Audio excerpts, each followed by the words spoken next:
Hello and welcome to this very special episode. I suppose they're all special in their own way. Everything's special and everyone's special. You heard it here, folks. Of Shot by Shot with me, Oliver Luddy. And me, Joe Kelly. And we're here to watch today one of Joe's favourite films. Oh, One yeah. that I very much enjoyed. Enjoy is not necessarily the right word I'd use. We're doing the Texas Chainsaw Massacre. And don't you dare ask which one. Is there still anyone? I have to explain to a lot of people which one I mean. Really? I'm always quite shyly I love the Texas Chainsaw Massacre, and they're like, what, really? And I'm like, which one have you watched? I suppose even saying the original is quite a risque, because it does have that history of controversy behind it. Yes. And you say this is a favourite film of yours. It's such a provocative title, isn't yeah. it? I guess, even when it came out, even though there's not actually anything that graphic or sort of extreme about it. Yeah. It's incredibly artful. But it was, executed. People at the time wanted to kind of censor it, cut it, all kinds of stories like BBFC that. banned it in several areas of the UK altogether, didn't it? Yeah. Surrey, Sussex, and somewhere else didn't get it at all. But yeah. Yeah, that's interesting. My folks down in Sussex wouldn't have gotten it. Poor them, as far as I'm concerned. I was going to say, James Furman, who was secretary of the BBFC at the time, he's throwing quite a lot of bold statements at it. He called it, he said it had the pornography of terror about it, and he also referred to it as psychological terrorism. So I'm kind of not surprised due to how it is a very full-on film, regardless of the lack of gore. It's like psychologically, it's a very full-on film. And I don't really think there was anything else that compared to this back in the time. I think for kind of full-on, just relentless intensity. No, Yeah. I don't think so either. I just want to say, those sounds, the camera sounds, that it's become such a classic staple, and it's used in pretty much all of the sequels and all of the remakes.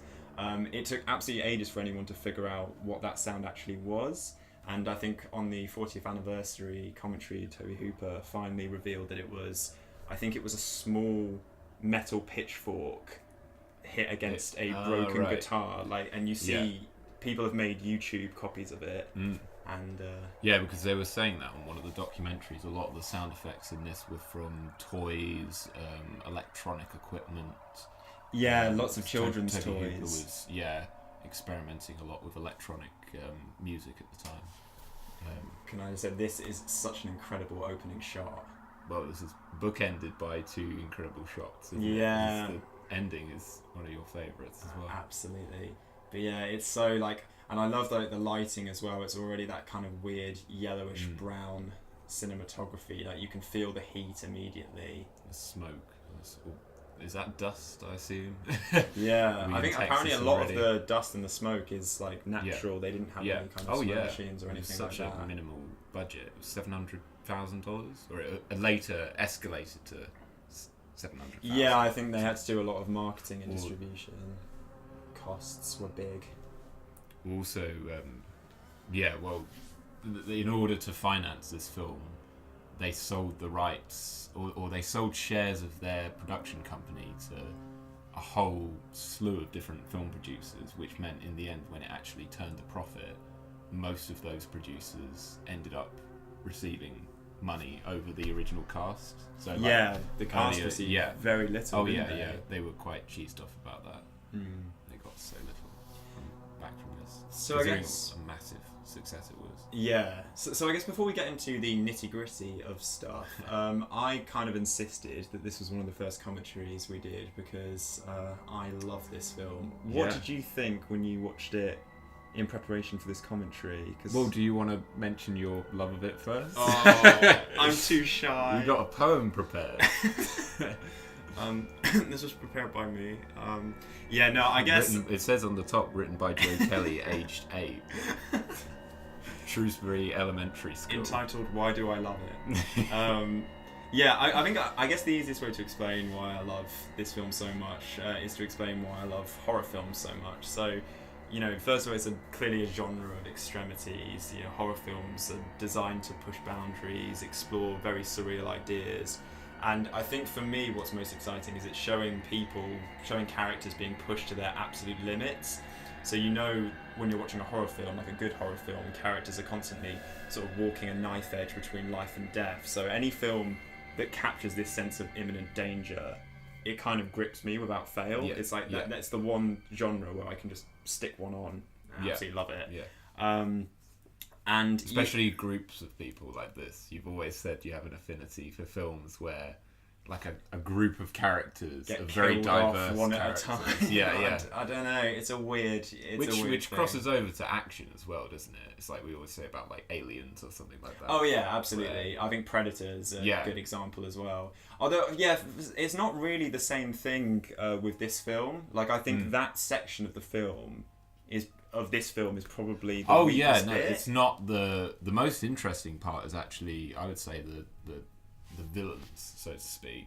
The dynamic between those villains. How it examines those characters, which again I suppose we'll get to. Is that the truck from the ending? Oh no, it's not. No, it's not. I love like even this when it's just introducing the characters, nothing's really happening. It's already like it's intercut. And there's all these weird, like, low-angle shots and, like, weird intercutting, which immediately disorientates you and makes you feel uncomfortable. Well, it's like you're saying, it highlights the, like, knife's edge idea of, like, you know, like him tumbling off of the wheelchair. How, you know, sort of danger being around every corner when you sort of least expect it. It just sort of heightens it as it goes. Absolutely. As this whole film is about finding danger in the middle of nowhere, sorry. I was just gonna say where you wouldn't expect to find it, maybe. Yeah, definitely. And also something that struck me. I actually only rewatched this earlier today because I only had enough time to watch it earlier today. But something that really struck me was as I was watching this, I'd think, oh man, the performances are what really make this film, and then I'd think the cinematography is really what makes this film. I don't know, like the soundtrack really, but it's one of those films where every sort of stylistic element really comes together. Oh, it's extraordinary how it's a film where in pretty much every department you can think of sort of cinematography, editing, sound, the art direction, as well. The performances. It's just insane creativity because they were working under such difficult circumstances, such low budget. I think the whole thing was filmed over about 32 days, I think. Yes. And they were filming 7 days a week, which is crazy. Like the dinner scene took 27 hours, didn't it? Yeah. We'll talk about that, I think, probably when it comes. I was going to say, I mean, one of my favourite films is Mad Max 2, and that's a film that I always love because it shows that, obviously it didn't have as small a budget as this, but it's one of those films that shows that even with a very minimalist style, you can create one of the sort of greatest classics of cinema. Yeah. Would you say this is the same thing for you, that you would look on this film and think, this inspires me to create? I know you're not as into practical filmmaking as I do. Oh, but if there is any film, it would probably be this one. Yeah. I think it just... every creative decision is just so bang on, and it's all about suggestion, and it's all about using the technical gifts that film gives you to maintain this relentless terror.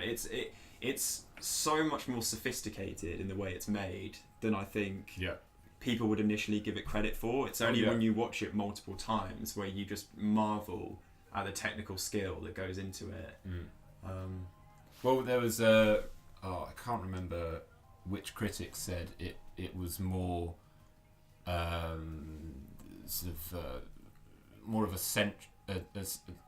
sort of stimulus for the senses than the intellect. I think it's sort of it's almost like what we were saying about Batman. You know, it's so sort of steeped in style that initially I think when you watch it, you think, wow, this is like an overload for my senses. But then you think about it a bit more, and it really has that intellectual sort of thread going through it. Well, the thing is, I don't know if it was inspired by this movement in particular, but I think a few people have compared this to like a movement in theatre called the Theatre of Cruelty. Have you heard of that? No. So it's it was kind of originally developed by a man called, I think it was Antonin Artaud. I might be pronouncing it wrong, but he basically thought that theatre was a place where kind of sound and striking imagery and gestures should take precedence over dialogue, right? And almost like the theatre should be a space where, because it has that tactile quality. Yeah, he wanted to kind of break the proscenium arch and form a connection between the audience and the performers, basically, and make it like not a safe space. It was like they're beneath the surface, we all have all these kind of primal urges, and we just want to scream and shout and shit and whatever. And the theatre is the space to do that. And I think this film, particularly the final half an hour, you could use a lot of the descriptions of that movement to describe this. So this film has been compared to that movement, then? I think I've read a few articles in which there's the they make that comparison. But I think when I first watched this, I was learning about it in theatre studies at the time, and I was like, shit, this is like what I imagine, like if you stuck a camera in a theatre of cruelty play, that would be like. But in especially this here, where it's like confined within this van. I mean, these scenes were incredibly shot. Because there's a sound guy and Tobe Hooper just lying about in there. Yeah, if you imagine trying to fit a whole camera crew inside this tiny little... And the van belonged to one of the crew members, didn't it? I can't remember which crew member it was. Yeah, I can't remember either. Was it Robert Burns who did the art direction? No, it wasn't his. He was off picking roadkill off the road. Yeah, he was doing his taxidermy. Which is incredible as well. Can I just say, so this is the introduction of Edwin Neal's character, the hitchhiker. And I just absolutely love, this is the last time I'm going to say I love, but each of the family members, except for obviously Leatherface, the big cheese, all their introductions... Yeah. All their introductions are so kind of understated. Like, I love that there's no music. He's just, like, jumping around on the side of the road. Yeah. You don't consider him the central threat at all. No, you think he's the kind of guy who now in horror films is, like, at the gas station going, you know, well, you won't find any nice things around here. And it's the same with the cook as well. Yeah, absolutely. That's even more understated. Like, absolutely. When he comes in later, the first time I watched it, I was like really shocked when he just suddenly turned out to be crazy. Yeah. Well, I think that moment we will talk about what I think is your greatest summary of the film later. But that moment really. I don't even know what you're. Oh my god! It's so exciting. Build up to that, folks. It's a weird... They gave him like a birthmark on his face, didn't they? Yeah. Was it meant to be a birthmark? Yeah, Edwin Neal said that. Yeah, it's such a strange one. This moment really, really, I think is a great, terrifying moment. I love how he just like, how understated again, him just taking the knife is and looking at him. Yeah. There's no music. It all just... It's drawn out as well. Feels incredibly natural and there's no release of tension. Like, I feel like if this was made now, it would be like a... You know, the knife, and then grab it. Hell, whoa man, stop it, you don't have to do this. And instead it's just so, like, horrible. Or it'd be really quick and then he just gets chucked out of the van much quicker. Yeah. What do you think of, like, the sort of the documentary? That's probably like half of the blood that we see in the whole film. Exactly. That's what's so interesting. I don't know people how recently people listen up. I don't know how recently people have watched it, but the big thing people misconstrue about this film, and I fell for it. I don't know if you did at the time. I'd probably told you before. No, I don't think you did. When I first watched this, I was convinced that it was a really gory film. I was like, I think I remember writing a quick review of it online, being like, "There's plenty of gore to go around," and then I read somewhere that there wasn't any, and I was like, "What?" And then I watched it again. You took down your review. I was like, "Shit, that's embarrassing." There's very little gore. Well, there's this bit when he gets cut. He cuts himself with the chainsaw later. Yeah, very small. Cut. There's a few kind of splatters every now and then, but it's like squibs. But yeah, certainly nothing substantial.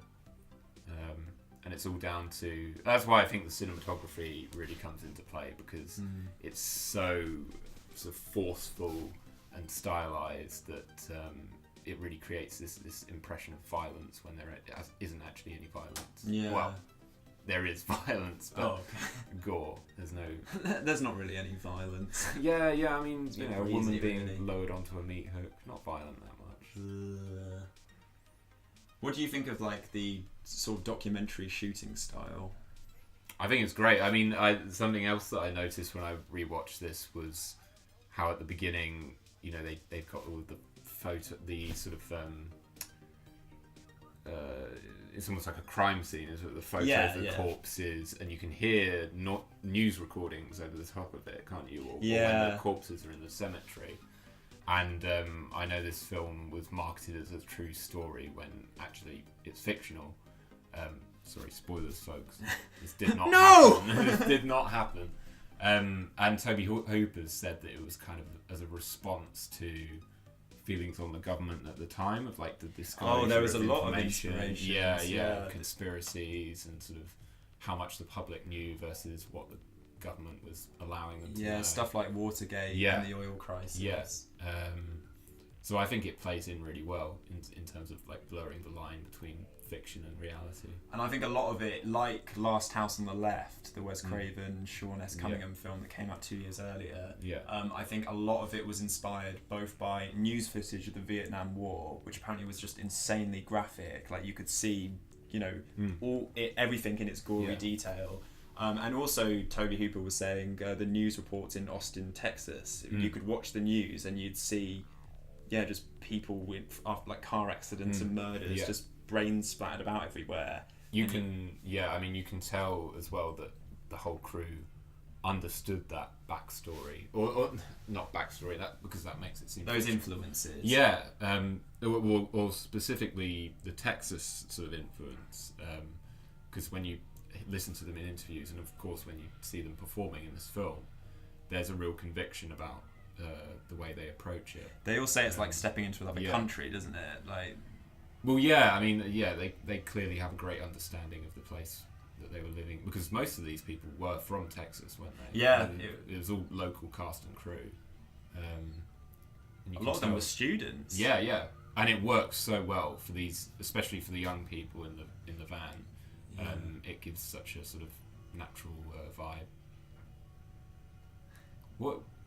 What is the mark that he does on the van? That's something that I never really picked up on. I never really kind of analysed it. Space I thought he was jockey just sort of thing. wiping his blood on it for the sake of it. And then it looks like a genuine sort of mark later. This shot's fantastic, the way he's just kind of like running about, and again, no music. It's just him like on the side of the road, like blowing raspberries, and it's so scary because they just let Edwin Neal go for it. Yeah. It feels like reality when you would encounter someone intimidating, and that's almost what's scary about it in reality, is that there is no emphasis upon the situation that you're in. It's a sign of kind of great maturity in the filmmakers as well. Maybe maturity is the wrong word, but that they allow so much of the horror to manifest from the actors' performances. I think The Shining is probably another one where they do that. They obviously there's all kinds of things going on technically with both films, but they really allow the camera to hold on the performances and let them. They also blindfolded later on they blindfolded the actors in this quite a lot, didn't they? I didn't hear that. Yeah, for a number of the scenes, particularly when it's Francis, isn't it? The guy in the wheelchair, and Franklin. Yeah. And I've only watched this earlier today. You're doing very well. And who was the final girl? Sally. Naming her Sally. The scene where they encounter Leatherface, they apparently didn't know that he was coming. It's genuine shock when he suddenly appears. So I think that's a very effective jump scare. Yeah, it is. Got me when it first came out. Because this is obviously the introduction of the cook as well, and his another incredibly understated opening. Yeah. He just seems kind of nice. Yeah, there's nothing to imply that. I think he's very much like, you want to stay around for a barbecue, but it's not, creepy in any way. This is the thing. This was back in like the time. I think another comparison is like the Wicker Man, of entering a strange community in which it's all these local people who are all a bit weird, but they're like recognizably weird. Oh yeah. Whereas in all the kind of Platinum June remakes, they're all like, they get there and immediately it's playing creepy music, and immediately there's like a shot of women's bum, and then it cuts to the guy staring at the bum, and he's like, "You look nice around here," and it's just like, oh, we don't need this. We don't see any more of this guy, do we? The guy washing the van. No, I was thinking about him the last time I watched it. Sequel Fred. Yeah. See part of the family in the second one. Have you noticed that the sign on the door just says worms? You think they're playing worms for a deal inside? What's some of the worms' called? They've got a team with each of the worms named after the family members. You lost one of my worms, you stupid boy. When they're not torturing people, they're just playing worms. Why didn't you let me win? I got the airstrike. Yeah, because even he looks sort of curious, doesn't he? He sort of shambles around in a strange way. Yeah. There's incredibly, I think all the locals, and particularly the family, is a series of fantastic physical performances. Yeah. I think particularly with Gunnar Hansen, who we'll talk about later, I'm sure. That's such a subdued performance, and yet it says so much. Yeah. Much more detailed again than I think people give it credit for. It's like even this bit, it's just very normal conversations. It's like getting to know them, getting to know their situations. Yet there's all these kind of rapid pans and sort of disorientating intercuts between it. Yeah, very unusual angles.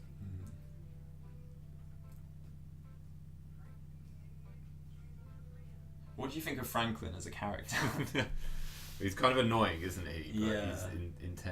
He's a curious one because he's annoying, and yet he's a lot of it he's the voice of reason as well, isn't he? Yeah, well, he's the only everyone one kind of scrambles off later, whereas he's a bit more cautious, and yet he's so annoying that you don't feel fully committed to his voice, which I suppose is, again, it almost opens up that sort of realism that there's no one character where you're like, oh, they're obviously the protagonist of this group. They're all kind of just a group of teenagers. Sally certainly doesn't come to the forefront until she's the only one left. Barely, yeah, I think Franklin's probably the most noticeable of all of the characters, but that's only because he's annoying everyone so much. Yeah.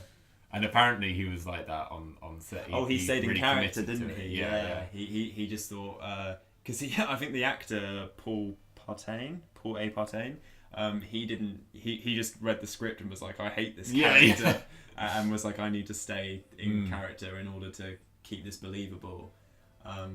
One of the things that I found really interesting watching it again though is some of these horror films, I think particularly The Hills of Eyes from the 70s, there's this idea of the civilized people from the town or the city going into decent people going into the wilderness, confronting really horrible, nasty people. But then obviously The Hills of Eyes, there's an idea that actually those people might be more civilized and might have more kind of... Or they are almost like a result of a mistake that the so-called civilized people have made. Exactly. And they actually have their own moral code, which is perhaps makes more sense. Yeah. And that got me thinking about the difference between the way these main characters treat Franklin, obviously as a disabled person, and the way they treat the grandfather at the end. And the family takes so much care of the grandfather, pay him so much attention, carry him really carefully down the stairs, and yet these people just leave Franklin to it. It's a really odd. It's a really odd thing. I don't know if it was deliberate, but Grandpa's treated well, and he doesn't have anything to say about it. Maybe Franklin wouldn't be whining so much if he'd treated him better. Exactly. I mean, this film has a very obvious... I don't know if we've mentioned that yet. The most obvious theme of the film being that sort of progression of American culture in the 70s. Yes. Sort of the contrast between the youth... you would call them so-called progressive youth culture. Well, they're kind of hippies. That's the thing. Yeah. And... They're reading star signs. Exactly. That's the biggest side, isn't it? That means you're a hippie if you read star signs. And the family, who are sort of this antiquated, image of American, sort of middle American culture. Yeah, sort of the id and the work. ego. Yeah, because they talk about sort of meat industry and how the hitchhiker was speaking earlier, like, oh, you know, when they used to do it with people, and it's, you know, now that machines are doing it. You know? Yeah, he's saying, you know, the gun is bad. It gets people out of work. Yeah.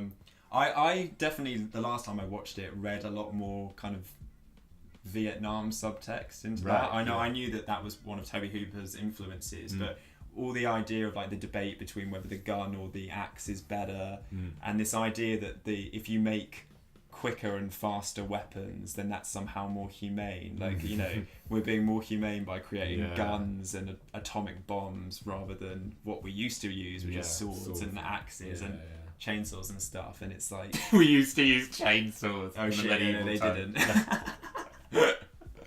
Sorry, ignore me. It's funny that you corrected yourself. I thought you were going to be like, yeah, you know what I mean. Like, oh shit. Imagine the Romans in the Colosseum, like the best gladiator, when a guy just runs out with a chainsaw. Well, Ash would have done that, wouldn't he? It's evil. Obviously, people can see that, but when I just said that to you, I made the campus little chainsaw movement in the world. You did your Gunnar Hansen impression.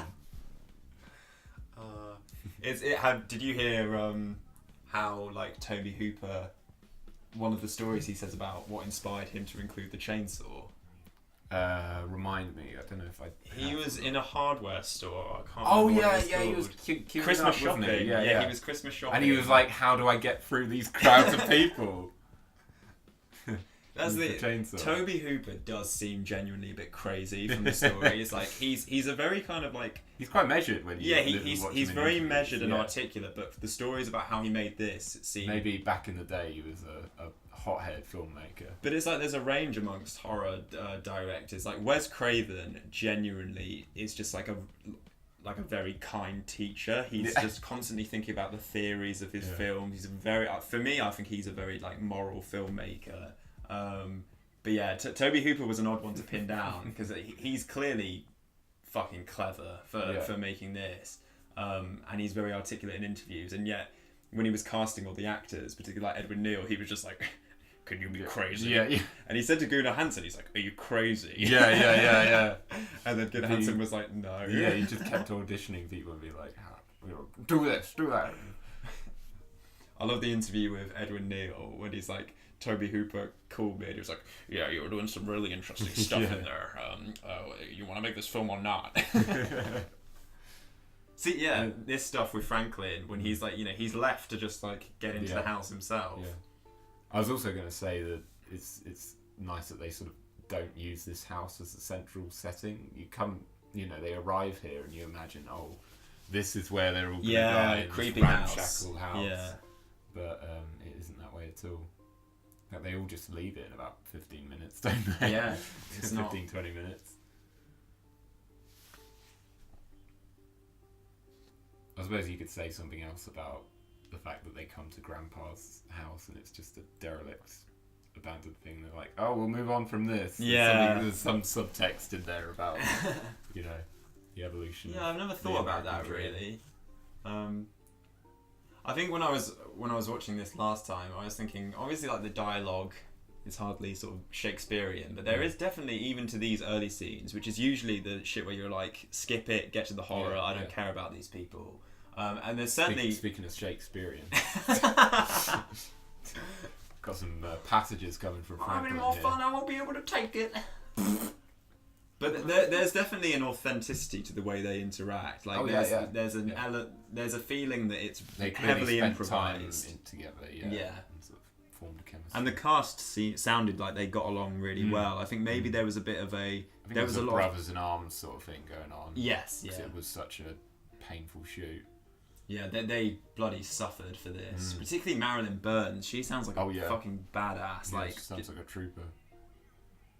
I mean, it's a lot. The shit she went through would be like, particularly by the end, it would be like called out as like crazy now. Like there'd be like criminal charges, I reckon. Did you hear she reshot the end after they had wrapped? So basically, they shot. I think the ending was their final scene or final thing to shoot. Oh yeah, it was. And they were like, oh, it's wrapped. That's everything done. And she was like, oh, thank God. Yeah. And then she received a call a little while later where they're like, I'm sorry, Marilyn, but you're going to have to come back. No! And apparently, like, the laughter, like, hysterical laughter of her in the pickup truck is, like, half real. Yeah. It's just like, I'm so done with That's this. amazing. I got to say, I think her performance in this is incredible. Yeah. In terms of, like, maybe it was the fact that everyone was going insane on the shoot, but just hysteria. I can't think of, like, very few horror performances where someone goes for it quite so much and has so much like energy to maintain in their performance. I think another one that's really good is the woman in Possession. I can't remember her name, but for sheer commitment, those I think are two of the best horror performances out there. Outshines Sam Neill in every way. What? I love also that you can like see the heat waves all the way through. It really seems sort of scorched. Like you say, I imagine some of it is down to colour timing, but it has that sort of orange, washed out look to it. I'd be interested to see HD. We're watching this on DVD. I'd be interested to see, because it's an odd film, because it's still kind of like an indie sort of budget title, and yet it's, I'm pretty sure it's in the National Film Registry because it is so sort of historically significant. Yeah. So I'd be interested to see what sort of treatment it's had on Blu-ray. Is there a Blu-ray release of it? Oh yeah. Yeah, I'd be surprised one. if it wasn't. I'd imagine a boutique label has probably given it a good treatment. And also, it's incredible how understated the first shot of the house is. It's just that zoom in on the top of it. Yeah, on the horizon. And it looks doesn't look obviously scary. There's yellow flowers. It seems really nice. Blue skies and clouds. Max, what was his name? Max what? What's Christopher Walken called in Bound? Oh, Max Shrek. Max Shrek. So yeah, Max Shrek. That you sounded like him. Really? Doing a commentary of the film. Blue skies, clouds. It's a house that's not obviously scary. Leatherface, if you have an eye older. Leatherface, afraid not. I'm just a poor schmo who got lucky in the middle of Texas. And I'm going to talk about this a lot. There's a lot of horror tropes which are now incredibly overplayed, which are so subtle in this film. Like, he looks under the net, sees a bunch of cars. It's just like, they collect cars. And then I know, it's such a lovely touch, isn't it? You read into the fact that they're killing loads of people later on. Yeah. But that's the thing, it's like, those cars don't come into play later, it just embellishes the sort of lives of the family. It enriches the situation. Yeah. It's just sort of, and I mean, we're coming up to it soon, but the first appearance of Leatherface is so sudden as well. It's funny because the film's really taken its time up until this point, and yet once they get in the house, it's actually quite quick when he suddenly appears. It's an incredibly short film, and it escalates very, very quickly. How much did I guess this is the time to ask more general questions. How much did this scare you when you first watched it? Both times I watched it, it scares me quite a lot. It's. I mean, well, shall I go into Joe always sums up this film as being like a nightmare, and that is something that I would absolutely agree with, because it has the same. Once it really gets even from the beginning, where there's this sort of plot meandering about, and then suddenly something goes wrong, and then it gets really stuck into sort of fear and terror, and it doesn't relent either. Not even for pacing's sake. She's being chased around by Leatherface for quite a long time. Oh yeah.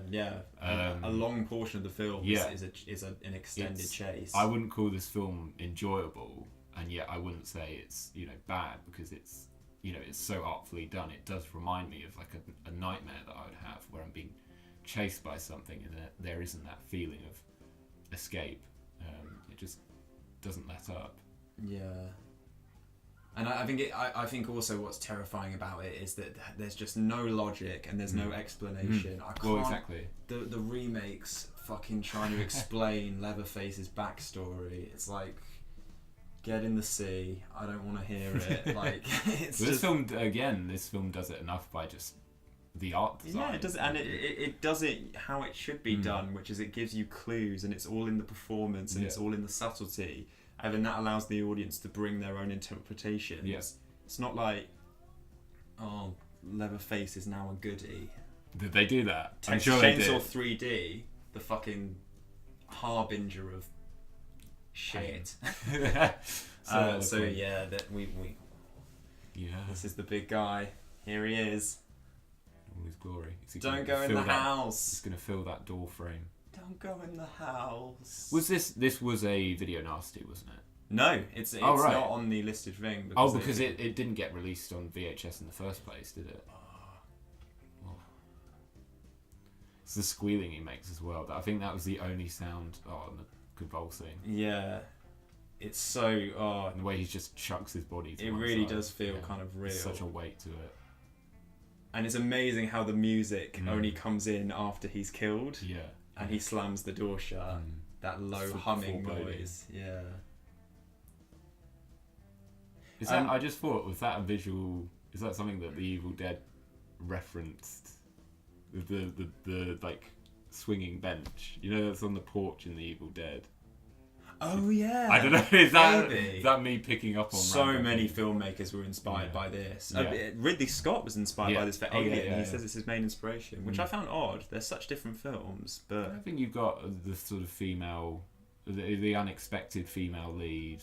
Yeah, I guess story-wise, I think just in the way that their films are made are very different. It's like I don't know. If you compare them exploring the house to exploring the spaceship in Alien. Something. Yeah, I guess again, it's like I don't. It's like the broad strokes. This doesn't summarize. Yeah. This section of the film doesn't summarize what I always think of. No. I'm not saying that. I just think, it's some of the broad strokes are there. Fun fact here: the swinging birdcage, because I think one of the sound designers or the editors worked on The Exorcist as well. Basically, somehow. The noise of the swinging birdcage, I think you can hear now, is Reagan's bed shaking in The Exorcist. Yeah, it's the same noise. Yeah. And also the pig noises, I think, were done by Wayne Bell's dad, who did the sound to it. Really? He did the impressions and he recorded them. Yeah, Gunnar Hansen did all of the other noises for Leatherface. Oh, he does all Leatherface's noises himself. I think it's like the pig noises. Yeah. I hate all of it. Is it all just feathers on the floor here? It's gross. Yeah, that's something that I don't know how much the Blu-ray would change this, but that sort of dark lack of clarity where she lands on the floor and you can't quite see if it's like dust or feathers. Yeah. It's just gross. It's one of those ones where it's really justified why she stays on the floor so long, because she's first of all it's so overwhelming and there's so much shit everywhere. You'd be like, how do I even get up? How do I even begin to deal with this? Robert Burns did such a great job on the set decoration in this. Yeah, it's very, very creative. Although apparently in the heat, everything just smells everything started decomposing, didn't it? And not a lot of this. Most of it's animal bones, isn't it? They got one human skeleton for close-ups. Yeah, but I think. Again, it tells you so much about the kind of the family and the dynamic in the house that there's such a strange mixture of all this stuff just lying around, and yet some of them is displayed in very kind of sickeningly elaborate, artful ways. And all these tools, you kind of wonder like how much pleasure Leatherface kind of gets from this. It's fucked up. Well, it's not even pleasure from his performance. I almost think it's like a weird fascination, isn't it? Yeah. It's like, I suppose we should mention, even though this is fictional, it is based upon the real life killer Ed Gein, he was one of the inspirations. Leatherface was probably mostly based upon him. Yeah. Where he raided graves and killed 2 women and did things similar to this, skinning them, all of that sort of thing. Read into it if you want to know more detail. It's not very nice. Not nice. I can't remember who the other one was. Wayne something. There was another serial killer as well. Wayne Grow. So yeah, the meat hook thing is I think the big scene that everyone thinks the meat hook comes out the other side, but it doesn't. Again, I think that's the credit to her performance, Terry McMinn's performance, and just the way the shots are constructed, which sells it. Also, it's very difficult because she had quite a minimal outfit on. Making a harness that wouldn't show for hanging her up was very difficult, apparently, as well. Yeah. I think she could be held up on there for a maximum of like a minute because all of the weight was on her crotch. Yeah. All of when she's being hung there. Again, they had to come up with just the most bizarre ways of getting these shots. Literally shoestring budget. I think they used some of the same makeup appliances for the grandpa because eventually they just ran out. They couldn't get any more, so they just had to keep using the same makeup. But these are all the little decisions and all the details which for me makes this film hold up pretty much better than anything, because I think a lot of the classic, most famous horror films, obviously that they're very important and there's pleasures to be had in all of them. Not to put them down, but this is the best one. No, but like some of them haven't aged that well at all. Like Night of the Living Dead is pretty. Really? I really don't think it's aged that well. Oh, right. Because I hear a lot of people say, I haven't gotten around to watching it yet, but in terms of its influence, it's incredibly important and incredibly thank God it exists, because it paved such an exciting way for horror. Really, that inspired this. But I literally think this is still scary now, and it's still technically well done now. Well, it takes a timeless approach to fear. Exactly, yeah. Because that's the thing, I think even though this is very symbolic of the 1960s and 70s, I think it still can apply to today. I think there still is a divide like this, particularly in America. Oh yeah, and also like even if you take away the idea of America and this being like a classic American film, I really think this is probably the most pure representation of what makes the horror genre so interesting. It's like deals with all the ideas of what is civilized, what kind of broils beneath the surface, what is going on with the people who aren't in like the inner cities, the metropolitan areas. Just kind of timeless ideas, really. Well, I've had an idea for a film for a while, which isn't really horror based, but I wanted to get horror from that idea, and I think I came up with this before I had seen this, but this perfectly encapsulates what I wanted to do, where it's like that fear of lawlessness, I mean mine was sort of more about space and sort of that idea of once you escape civilization, where the law ends and you just enter just sort of the void, and this perfectly it's almost scarier because it is still in a recognizable world.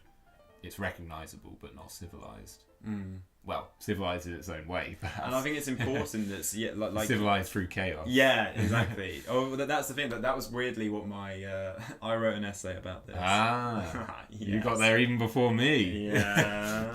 I think a big thing about what I was writing about is even though everything is so chaotic and anarchic and they're all clearly so mad, there is a weird order to their world. The fact that it ends with them sitting around the table for dinner at a time where probably everyone was starting to eat food in front of the TV and things like that. There's a weird kind of old-fashioned, and impressing the visitors, almost conservatism to them in a weird way, but it's their own fucked up idea of it.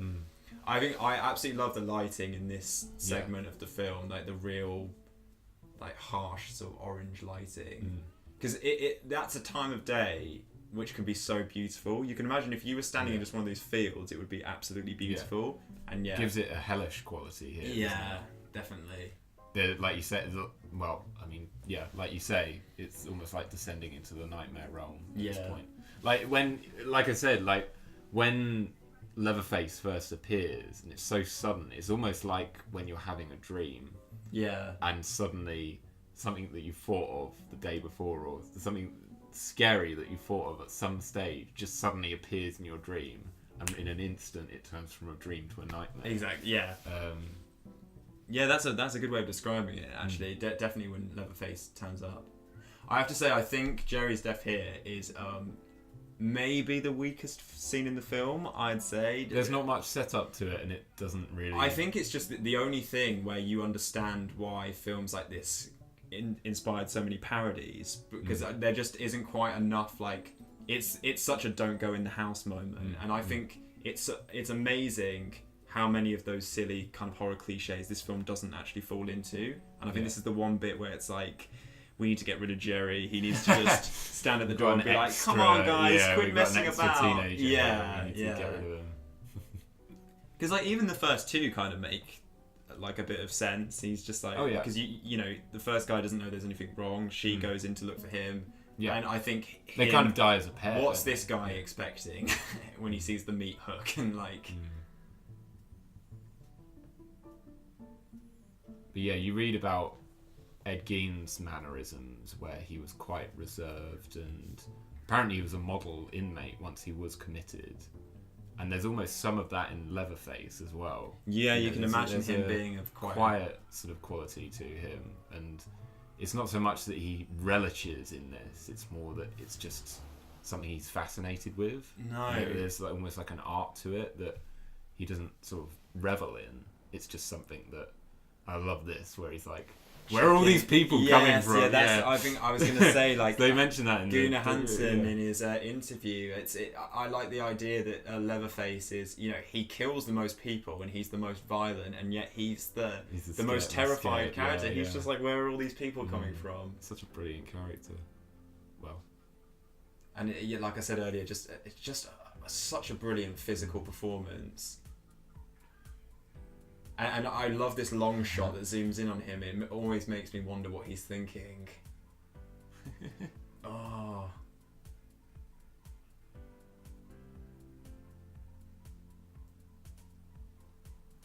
It's like, is that a smile? Like, he sort of looks down in a kind of bashful way and sort of looks about again. Yeah. And again, that says so much more than Texas Chainsaw 3. He's a good guy now. I mean, this is a really interesting film because it is so relentlessly scary, and yet there is that undertone of sort of sadness to some of the family, where it's, you know, you can see the sort of psychological cracks in their sort of personalities and their relationships. Yeah. And how they're sort of, you know, they could easily be normal people. They're sort of clearly things have happened in their lives that have sort of warped them to this point. There's something significant about the fact that also there's something significant about the fact that they're all men. Yeah. And I think Kim Henkel, the writer, said in an interview, this is what we imagine the world looked like without that kind of female touch. Yeah. And you know, what were they like when the mother was around, or was there ever a mother around? It's just she's upstairs, isn't she? Well, that's the grandmother. Grandmother, yeah, because she sat there with the grandfather.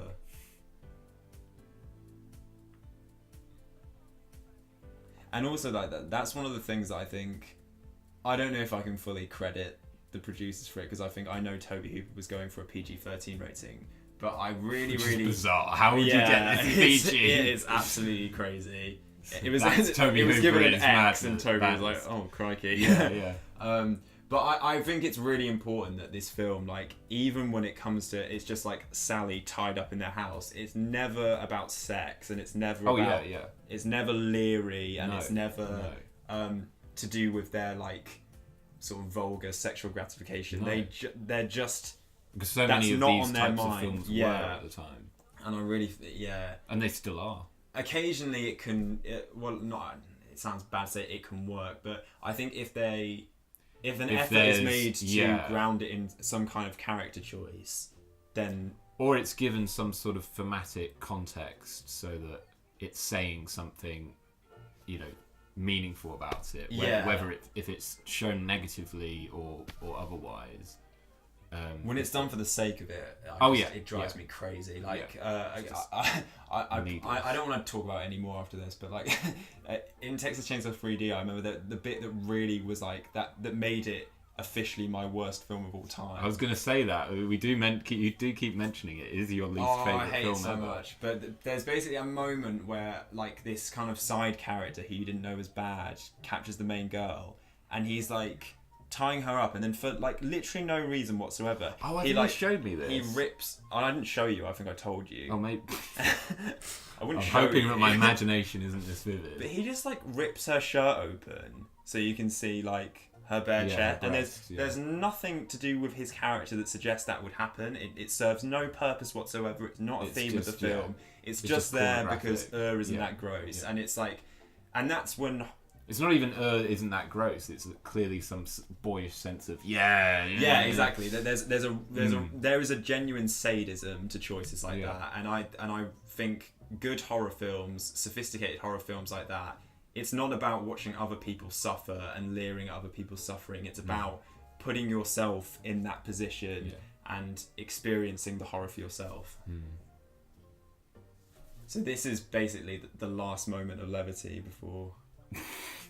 This is when not levity, really just quiet. Yeah, she's screaming for the majority. If we were saying Kim Basinger's screaming is bad, Marilyn Burns, her screaming is hugely effective. I think hers is more justified. yeah.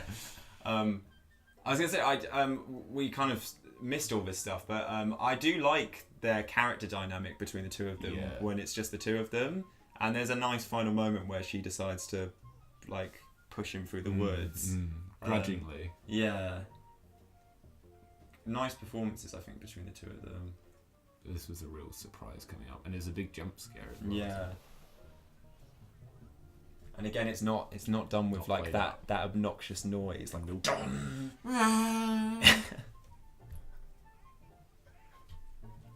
the Pennywise jump scare. Would that be? Yeah, I find it interesting. Do you have any interest in seeing the sequels? Yes, I do. Actually, you've seen the remakes, but not the sequels. I've seen the remakes. Unfortunately, I saw the remakes first.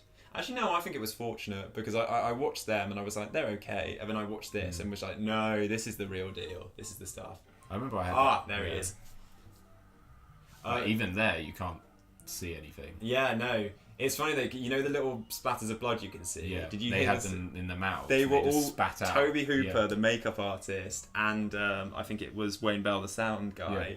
Were all just spitting blood at him. Yeah. It's such a funny story. So this, I think, is one of my favourite chase sequences in any film because it's like you said earlier, captures a nightmare. What you said even earlier. That's where I got it we from. all say. This film captures a nightmare. It captures a nightmare and puts it on screen.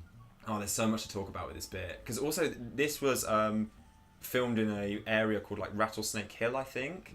And it's about 50 feet of woodland. Right. I think Tobe Hooper said in an interview. And the way they make it seem... Such a shallow depth of field to it. Yeah, but they make it seem so long and extensive just by changing the shot, changing the sort of the lens size, changing the angle, and they make it seem like it goes on forever. To bring in my usual Disney comparison, it reminds me of the scene in Snow White when she's going through... You've seen Snow White? Yeah, that's a good comparison. Yeah. It's got that same descent into madness feel to it. Because we all know that Snow White is one of the maddest, scariest films of all time. That film does creep me out. The image of the old woman appearing at the window is creepy. The transformation as well. Yeah, I don't think it's as scary as this, but I think Pinocchio. Oh no, Pinocchio. Pinocchio is even scarier than this. Yeah, Pinocchio is. But yeah, Marilyn Burns is such a trooper. This must have really hurt and been like so uncomfortable. She's going through thorns and everything. Yeah. God. I'm pretty sure most of the injuries she gets in this film she actually got. Yeah. Well, it's like when they feed the grandpa later. They cut her hand. Yeah. It's crazy. Had they run out of blood by that point? Yeah. Like, I wouldn't be like they keep all these stories. Well, no, they keep running out of everything: makeup, appliances, blood. I'm surprised they had enough film left to do the reshoot of her at the end. Yeah, so I think this is the main reason it captures a nightmare for me. I love that, like, this weird little skip he does there. No matter how big and lumbering and clumsy he is, he's always right behind her. It's like a momentum. Yeah. He's just unstoppable, even though he's so human. It's such a terrifying combination. Look what he's going to do to the door. Do you ever... I don't know if you had this when I was a kid. I was so scared of having a nightmare that in the middle of the night, if I was awake, I would just be on high alert. So like if I wanted to go to the toilet, I would sort of almost glide across the hallway to the toilet in the darkness. And there's this weird autopilot half consciousness feeling to it. And there's something about this chase that kind of reminds me of that, of it. Oh, really? Just like pelting through. It doesn't, I mean, it stopped here for a moment, but then she's off again, and it's just like constantly swerving through this house and then out into the woods again and swerving around outside. Weirdly, it reminds me of it's that feeling I had. Well, it's definitely that idea of like sort of It's simultaneously like a limited time and space. Sorry, limitless time and space, and also feeling very, very confined as well. It's very like it's almost like it's on a set path, and yet there's no sense of like where it's going to go next. If that makes sense. And I think her performance is a big part of capturing that because she's constantly screaming, doesn't do any good. Constantly running, doesn't do any good. And I remember like my most vivid memory of a nightmare is like being in a car with my mum, and then she got out of the car, and then I couldn't like move to take my seatbelt off, and then this horrible guy got into the car instead and was just talking to me, and I was like trying to scream. You can't. I can't. Trying to take my seatbelt off, but you're just kind of frozen there, and that to me is what a nightmare is. And I can't think of a film that captures that as viscerally as this film does. It's extraordinary. It's amazing. It's incredible. It's the best film. It's a masterpiece. What do you have to say about the three masks of Gunnar Hansen of Leatherface? Well, it was interesting to hear that. I didn't notice that on the first time. Each one represents almost like a different facet. You can see that he changes performance style under the different masks. Yes. Because this one, I think this is the same mask that he's had for the whole film so far. And then there's like an old woman one that he has during some of the dinner scene. Oh yeah, he's got almost like the isn't it grey hair? Yeah, as well? he's got grey hair. He's dressed on, as almost like. And there was a cut scene where he's putting on the makeup. Yeah, well, it's different. It's different masks at the dinner table to the one where they bring her back to the house. They bring her back to the house, and he's like the grandmother, and then it's like a made up, almost like a doll's face. The last one, and that's the one that he applies makeup to in the deleted scene. But yeah, this shot here, like the way they mess with time and space, and the fact that he's really right behind her, and yet it's like, look at him, how could he be? Yeah. Well, this reminds me of like when you think that you've woken up from a nightmare, and then it turns out that you're still having the nightmare. Yeah. It's like, oh, it's okay, it's fine, and then Also done in American Werewolf in London. Yeah, weirdly, I thought of that earlier. Holy shit. That made me jump a fucking mile when I first saw that. An incredible scene. That's another film we'll have to talk we'll about. do that very soon, I imagine. See, this is odd because we've been quoting John Cena's character here for the whole evening in a banterous way. When I first watched this was for me the scariest section of the film. What, him sort of coercing It was just so. I don't know how to. I think it's specifically when he has her in the car though, and the stuff he's doing, the broom. Yeah. Because it's so kind of small, and whatever sense of agency she had has gone. Like even when once she was sprinting, there was at least that feeling that she keeps sprinting. Yeah. And then once she's just completely trapped, there's something really threatening about it. And my God, did both of them sell it in this scene? It's like really, really creepy dynamic. You can kind of tell that the hysterics are slightly real. Yeah. Like I said, she must have just been fucking exhausted. When you hear this shot of the meat, you can't really tell what it is, can you? Is it people? Kind of, yeah. It's like a silhouette. Like, is that meant to be a torso? It's funny, isn't it? I always assume it is sort of human parts, and I assume that's the intention, but it's not blatantly clear. Again, yeah, it's not like, kind of to its credit. Not like, again, in another film, it would pan across. It'd be like an arm, be like a face. yeah, like a head. Be like her friend's face. Yeah. Like Again, it ties into the what you imagine sort of idea, isn't it? Like how you imagine there to be more gore in this film. And I hate that he reveals kind of who he really is just with the creepy smile. Yeah. What was it? He's got that sort of gappy smile, and they use that to great effect in the dinner scene as well, don't they? Where they're just like cutaways to him, just sort of sitting there grinning to himself. And again, he's the like sweetest guy in real life. If you watch all the interviews. Oh yeah, he really struggled to film this scene because it's so it's so unpleasant. Yeah. Now you just go up right now. There'll be none of that. But yeah, and then the noise he makes when he starts hitting her with the broom. See, this is what I mean. This is arguably the most disturbing scene in the film because it feels like there is a sense of it actually happening. Yeah, it's so shot so close. And it feels almost like I mean, it is borderline exploitation style, isn't it? Yeah. I think that's why, that's obviously why it got such a reaction when it came out. It feels the most kind of grounded and the most, I don't know, the most recognisable form of violence, I'd say, in the film. Just using kind of household objects in kind of just horrible and disgusting ways.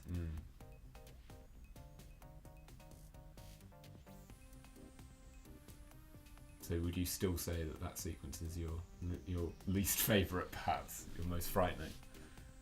Yeah, I'd say the one coming up where he's driving her. I think this kind of I mean, this it was funny that you were saying earlier how you couldn't scream, and obviously that's a common thing in a lot of people's nightmares. I had the same thing, and now she's got the rag in her mouth, and it's like it always ties into that as well. Yeah. It's one big nightmare. They literally, by the end, they've kind of capitalised on every form of fear. It's incredibly primal. But it's almost a shame that if you consider those remakes, clearly someone has watched this, at least one person has watched this and taken it from sort of face value sort of thing. Oh yeah. It's almost like what I was talking about with George Carlin the other day, where I was saying like you can kind of take some of his comedy that's like, old man sort of jeery sort of humour, and then there are people in the audience who genuinely find it like empowering to hear this guy bitch about like women's rights exactly and stuff like that. It's there's so much misunderstanding of what makes these films work, and like you said with George Carlin, what makes his humour funny, like the actual irony in it. But yeah, you watch the Platinum Doom remake of this, which I don't think is the worst film ever, but it's like oh wait, so it's Texas Chainsaw there's the 3D one the one by Michael Bay's company is actually not as bad, but they clearly were like, okay, the most interesting thing was 5 sexy teenagers, and then there's a guy with a chainsaw and he kills them all with a chainsaw, and that's what's fun about it. This bit where he's just poking her with a broom and you hear her noises, it's and you can't see where it's driving either, it's just in this you're once again like in this claustrophobic void in the middle of nowhere. I think what scares me a lot in films is like just a crazy disparity in power, and when the person in power will do anything. It's why I find the stuck in the middle review scene in Reservoir Dogs so terrifying. I find the disparity in power between him and the cop just so disturbing, and the idea of being at the mercy of someone like that. Absolutely, yes. It's also the scene in The Dark Knight where the Joker has the Batman impersonator. Those scenes where, and this is a prime where they example don't of have that. the morality to hold back. Yeah. Just do whatever they like. And you just think, imagine being in the other person's shoes. Imagine being at the mercy of those people. And I think that's what effective horror is, when you put yourself in the position of that person. Yeah, when there's that identification. Yeah. and there's a lot of fear in this to identify with. I think it's all to do with the way it's shot and the way, I don't know. Again, we're going down to it's the way it's shot. No, actually, it's the way the performance is. No, actually, it's the art design. It's everything. It really is. Yo, idiot. Does he call him an idiot? I can't remember. He must do. Calls him like a. We don't have subtitles, so we can't comment on the dialogue. He's been the only calm character until now. Yeah. And in the rest of the film, he's just shouting. Yeah. You idiots. Again, I told you to stay away from that cemetery. Real smoke, not put on. It's such a wonderful shot as well. Did you see the interview with Edward Neal when he was talking about being hit on the head, and he kept going to Tobe Hooper and being like, like fake. I'm feeling kind of funny. Yeah. Like I think this. No, it can't be a rubber one. Won't look real enough. Yeah, he's like the thing he's hitting me with is really hurting, and you know John Cena feels bad about it, but like. Can we do a rubber one? And No, we're not doing a rubber one. Won't look real. I think that is really sort of weird. And am I waking up or not? He's quite funny how he just seesaws between. You know who he reminded me of when I first watched this? James Franco. Yeah, I can see that a little bit. Yeah. Got that sort of long face to him, hasn't he? Yeah. Long face. Why the long face, James Franco? Edward Neal. Here comes the classic line. Well, I've heard also sort of parallels between this film and like meat consumption and sort of the like underlying theme of meat in this, and through these sequences in particular, she really is treated like an animal, and it's really frightening in that regard. You know, like when, I mean, there are shots earlier in the film of just cattle herded in little pens, and in this it feels like, you know, they're sort of herding this animal, trying it into the absolutely. Like, you know, like you think. Apparently, like, Guillermo del Toro watched this and became a vegetarian for a while. After oh really? Not surprised at all. You see like a human being treated this way.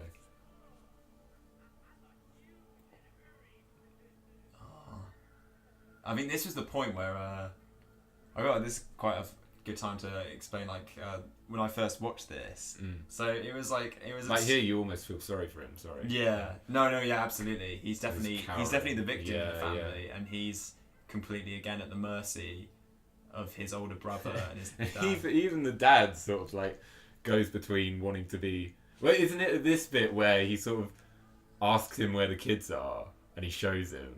And then he just like goes quiet for a moment, and then he's just like, "Look what you did!" And just finds something else to abuse him. There's no humanity he can fit in for him. Sorry, what were you gonna say?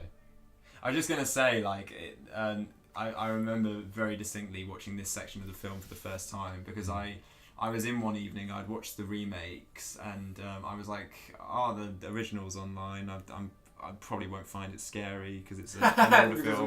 Yeah, I genuinely was. And when I was watching that, and I was like, oh wow, this is really well made and really well acted, and oh my god. And then it got to this point. I was like, this is so horrid, but in a kind of good way. Because also the style of shooting changes a bit once it enters this part. You know, there's a few more wider angles to show multiple characters at the same time. It really slows down. Yeah. And really displays the situation for you in a way that hasn't done for a while. Well, yeah, there's quite a wide range of different shots especially in the dinner scene. Yeah. A mixture between wide angles and like this, extreme close-ups. It's almost like that whole chase has sort of been a transition between one world and the next. Yeah. But it's just incredible. I mean, Robert Burns was explaining how he would just get more animal bones and make something else. You know, just the crew would want something else, so he designed something else, and you end up with this house filled with all these decorations, a lot of which probably don't get seen in the film. It adds such a richness to it. Absolutely. Such a sort of. What's extraordinary as well is that there was a family living in this house when they filmed it. Well, the house is still available, isn't it? It's now a restaurant. Yeah, I think it's been relocated. Yes. But it's currently operating. You can still find the gas station there. Oh yeah, there's a gas station as well. Imagine being that family though, and like renting out your house, and then they'll be like, you go see the film, and our house isn't this dirty, honestly. Do you know if this segment of the film was included in the whole like 32? No, was it 27-hour single shoot, or was that just the dinner scene? I think it must have been. I can't remember. I know that the reason why the dinner shoot was so long was because the guy playing the granddad was needed for something else the next day, I think. No, sorry. I think it was the cook. One of the two of them was needed. Their contract.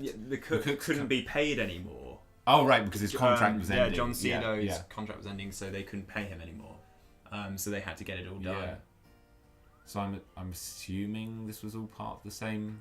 I certainly know that, obviously, for continuity purposes, they kept the same clothing, and they didn't have any duplicates, and they didn't want to ruin the clothing by washing it or whatever. Because they wanted to keep the colour in Gunnar Hansen's shirt, so he was wearing the same for costume all of the 36 or 37 weeks that they were filming. I felt really bad for him because he was saying that no one would want to sit next to him at lunch and stuff.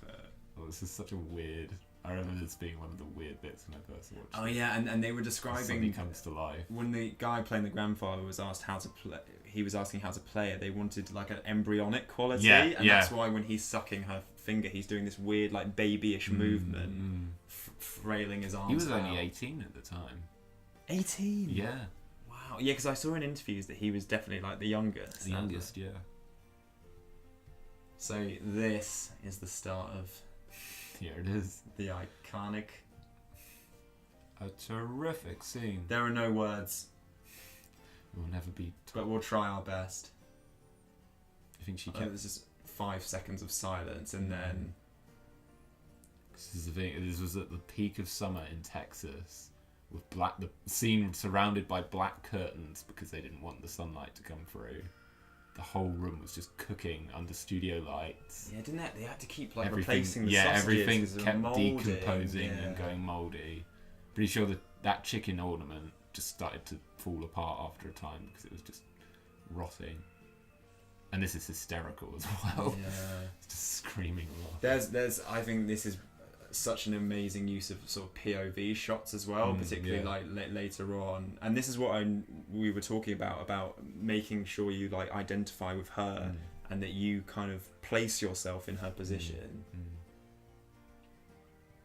I guess because of what Gunnar Hansen's doing at the moment, can we talk a bit more about his performance? And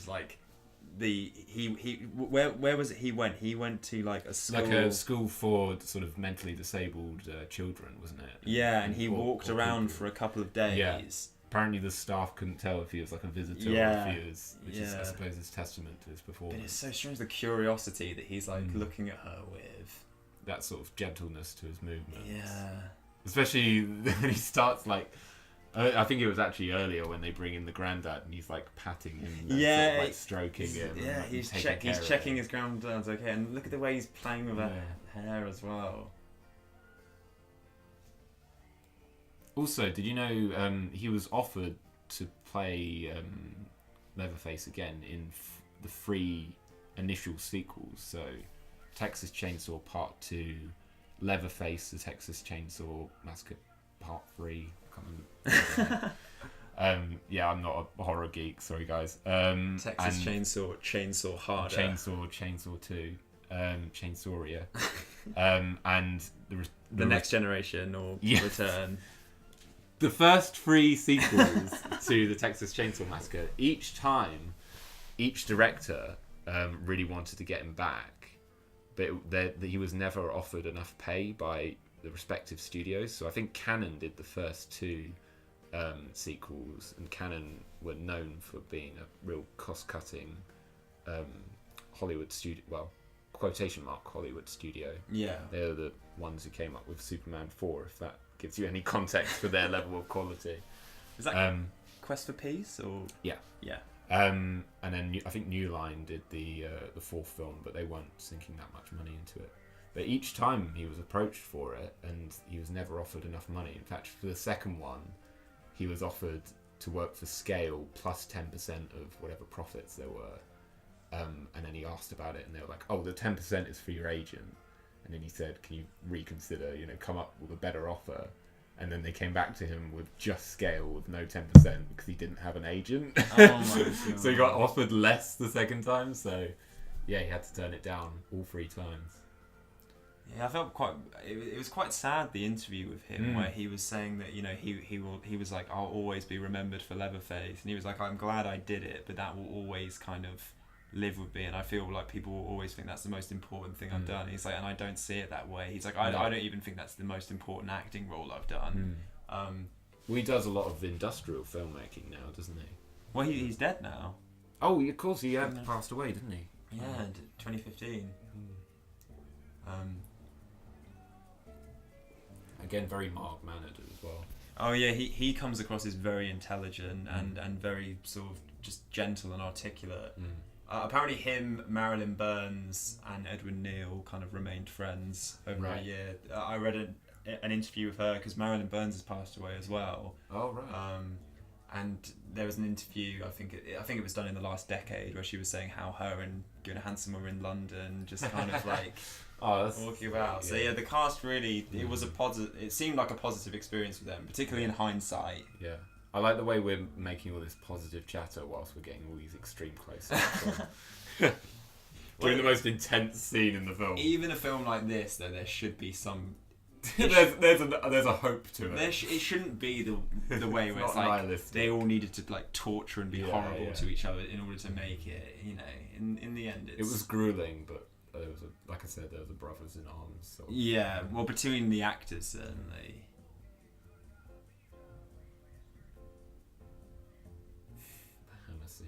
And yeah, again, Gunnar Hansen patting the granddad on the shoulder, sort of showing him how to use the hammer. Yeah, it's almost like an element of politeness. Like when you're a kid, you're always told to like respect your elders and stuff. Yeah, and it's like the kind of morals that he takes like very seriously.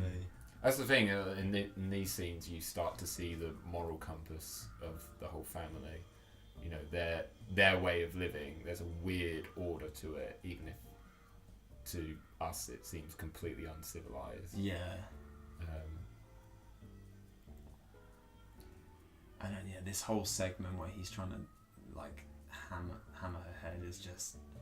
I was just, you get that thought when you're watching it for the first time. You're like, when the hell is this going to stop? Yeah, exactly. When is this going to let up? Was this a rubber hammer? I'm assuming it was real from the rest of that. Pretty sure they couldn't afford a rubber one. They just bought a real one. No, if you kill her, that's we'll cross that bridge when we come to it. Yeah.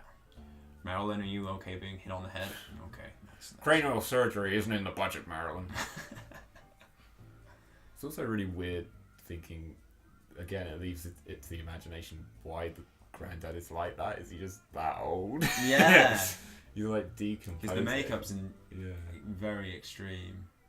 It's not shown. Luckily, they don't show it in enough light to show the scenes. It's sort of in shadow. You can't really tell, where it ends. This section now where she jumps out the window. That was a stunt she actually did. Yeah. Wasn't she? Didn't she? She was like, "Oh, I can jump through the window." That shot's her. Yeah. And she jumped from some scaffolding. I love that pan, by the way. So that's almost like the shot of like someone waking up from a nightmare. Yeah. When she jumps out. It's daytime again. Yeah. As well, yeah.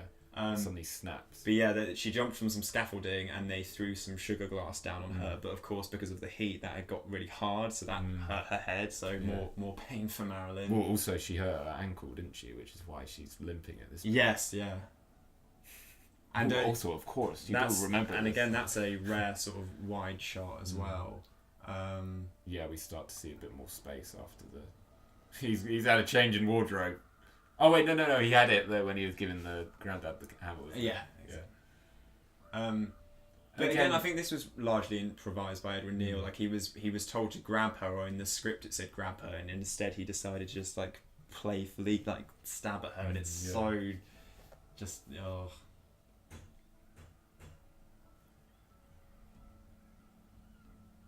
I think all this blood had just hardened on her by the end as well.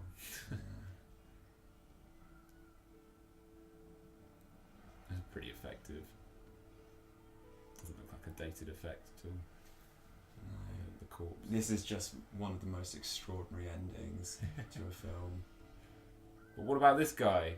He runs off and we never see him again. He's the next one. What about his story?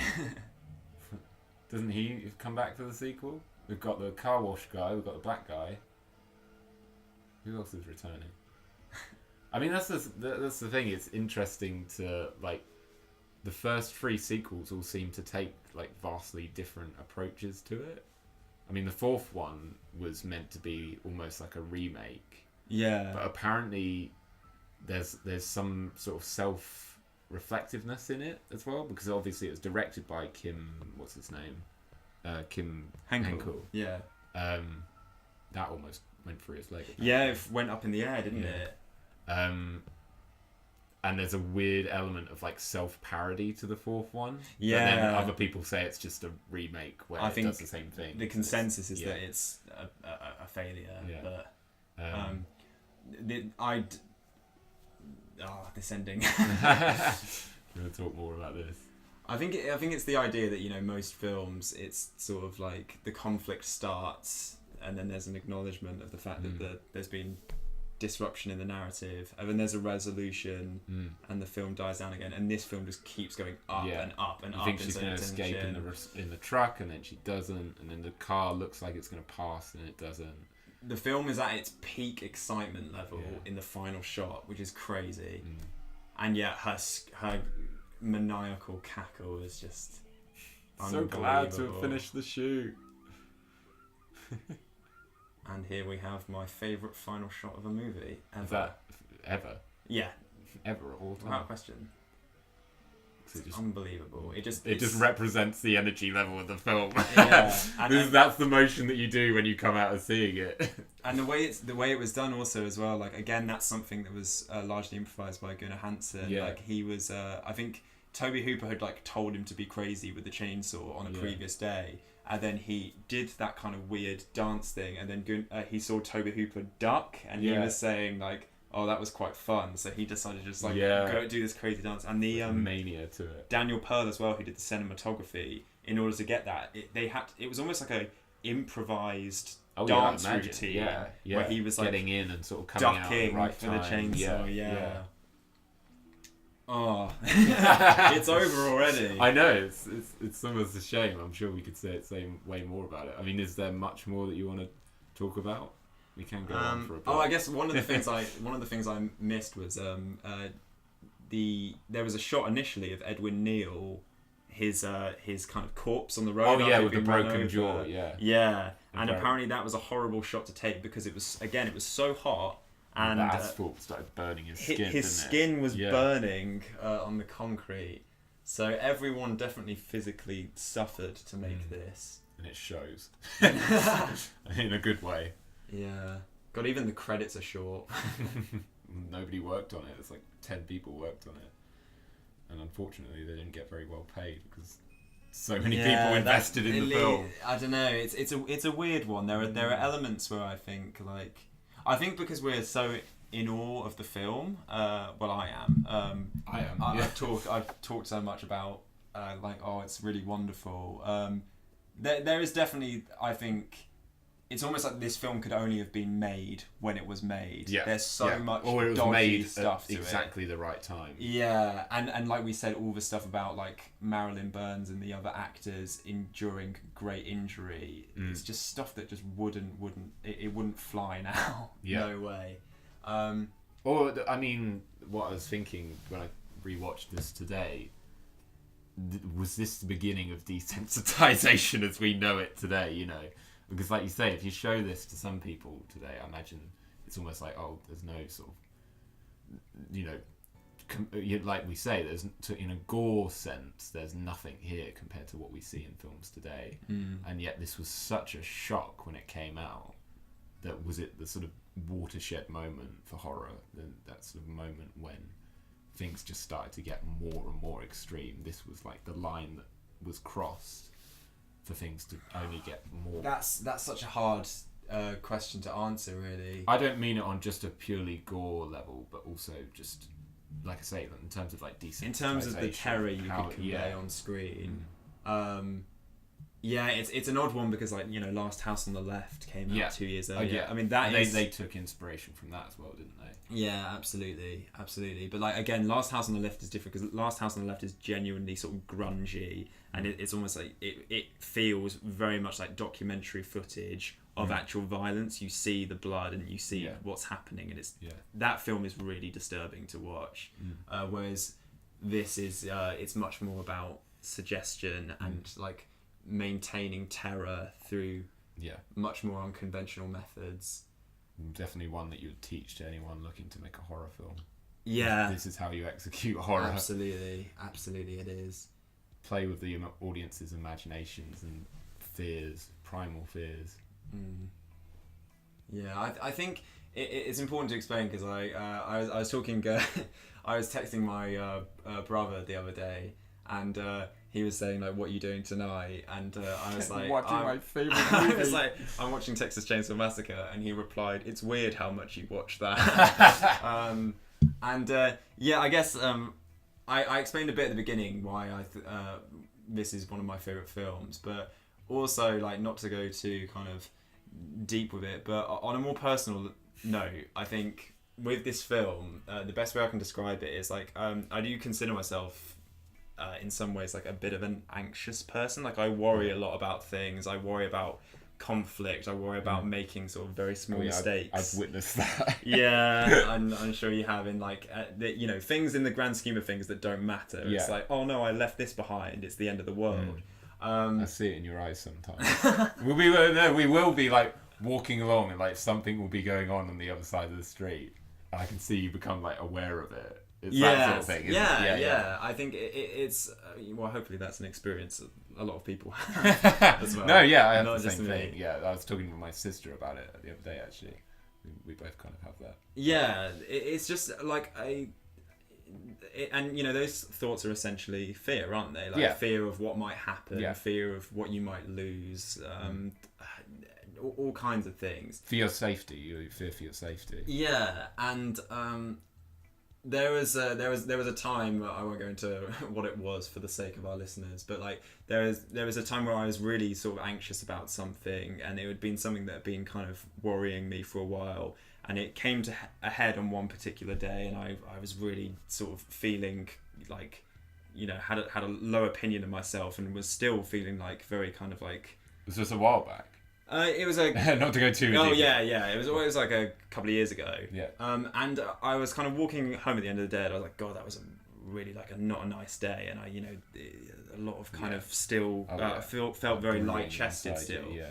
And then, you know, so I was thinking like, oh God, what do I do? Like, do I kind of meet a friend or something? I really wanted to watch this. I really wanted to watch the Texas Chainsaw Massacre, and I couldn't explain why. I was just like, I really want to watch this. So I sat and watched it, and then I've just... the spell this film casts over you, it sort of displaced that anxiety with a very different kind of anxiety. There's a weird release for it. And at the end, I felt weirdly released by it, and I felt... it was... I don't know. I think maybe like saying it like kind of pacified it is probably too strong. Well, it sort of engages your adrenaline in a different way. It kind of expends that. It drives you right to the edge, so that once you wake up from this nightmare, you're kind of refreshed and... Absolutely. It was all just a dream. And it was a weirdly like sobering experience after I watched it that time, and I think that's when it really kind of cemented itself as one of my favourite films. Because it suddenly felt like a more personal experience, and it didn't feel like exploitative, and it didn't feel like I was enjoying other people's suffering. It felt like... Well, you were there with her. Yeah, and I was putting myself through this own experience kind of to feel something and to just access my emotions and access my senses more. Yeah. It's strange, but... It's understandable. Yeah, I find it a really, really arresting experience. I'm very glad you introduced me to it. Oh, well, thank you for letting me do this commentary.